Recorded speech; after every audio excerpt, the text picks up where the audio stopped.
All right, so hi, my name is Emily, and I'm an alcoholic. I'm a lot of other things too. I get to be a sister today. I'm a software developer. I'm a runner.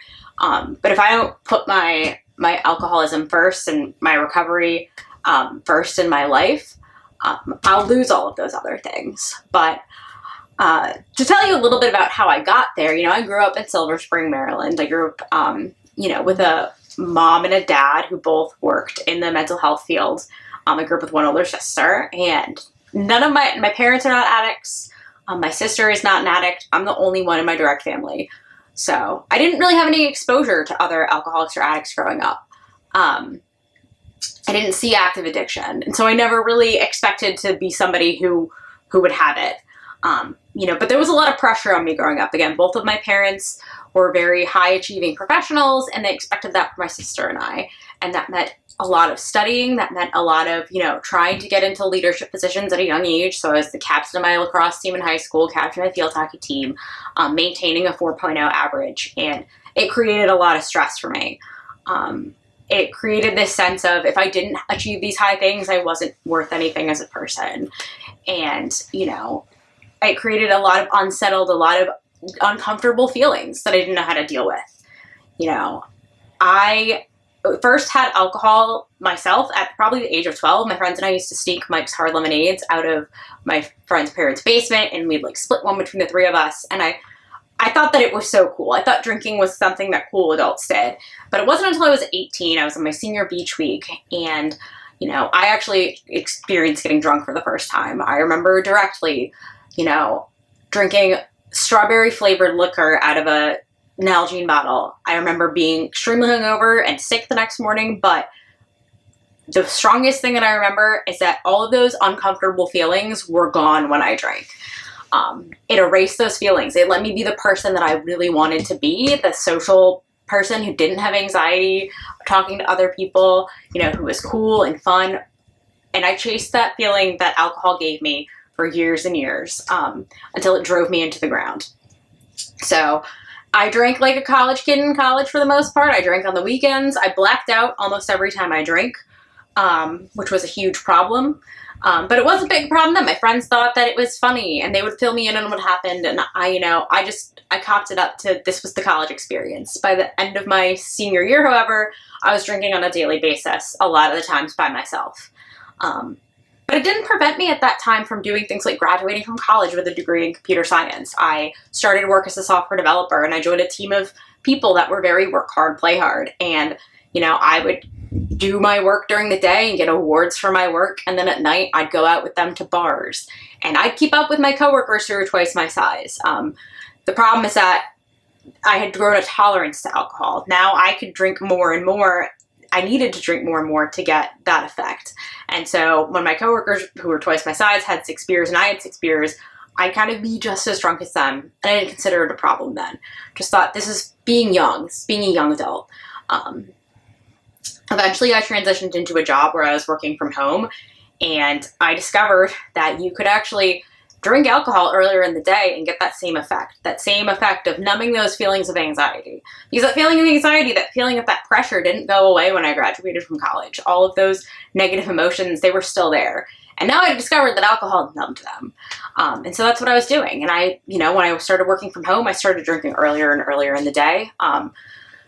Within a couple months, I was drinking at 7 a.m. I was drinking the entire day. And I was physically dependent on alcohol, which meant that if I didn't drink alcohol, I would go into withdrawal. I could have a seizure. I got shakes. I got sweaty. So eventually that led me to my first detox. I've been taken away from work actually for seeming off. And my mom, who was quite familiar with my problem at this point, took me to the hospital where she had worked for 30 years, and they did my blood alcohol level, and it was 0.42 on a Tuesday afternoon. And that was kind of the sign that there was a really big problem. I started going to treatment centers. I'd go to outpatient, get sober for a couple months, and then I would relapse. I would go and I'd be like a really good student, but I wouldn't really pick up the skills that I needed to get sober. And especially what would happen is I would just stop drinking. I didn't deal with that anxiety. I didn't deal with those negative emotions. I just took the alcohol away. And so after a couple months, I'd go back to the alcohol because I didn't know how to deal with those feelings. This is when I started to lose things in my life, when I first tried to quit drinking. I had a job, I had an apartment, you know, I had a family that loved and cared about me. But slowly I was losing those things that made me feel proud of myself. My apartment was the first thing to go. My parents decided I could live by myself. Eventually I had to quit working because I couldn't hold a job if I was blackout drunk, and my sobriety was so unstable that I could be blackout drunk at any time. You know, eventually in 2022, after months and months of not working, months of going in and out of treatment centers, you know, my sister had her first son in the February of 2022. And I saw him one time before I was basically told, you're not going to see him again until you're stable. And for about 6 months, I was in and out of psych wards, mostly on emergency petitions because I would drink, I'd threaten to kill myself, and they would admit me to a psych ward. And that all, you know, my life was just a complete opposite of what I had ever expected. And that culminated with me getting a DUI in August of 2022. I crashed into 2 other cars. I totaled my car. Thank God no one was hurt except for me in that accident. But that accident got me admitted into Montgomery County Drug Court. And you would think that's when I would quit drinking, when the threat of jail was there. But it wasn't. You know, 6 months into drug court, I was starting to pick up some coping skills. I was starting to deal with some of these emotions when I was sober. But it wasn't enough to keep me from drinking when they took the ankle monitor off of me in March of 2023. And I ended up going to jail for the first time in my life. I ended up going back to treatment. And you would think that was it.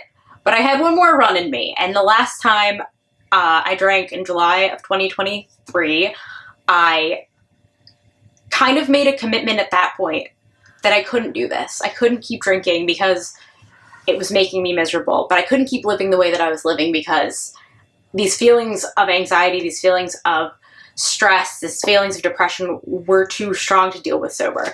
But I made a commitment to try the things that people had suggested. I started talking to other people in recovery on a more regular basis, started working with my therapist and being honest. And that changed my life. I ended up getting a job again in the software industry. I went through a layoff and getting another job, which I would have never been able to do if I were still drinking.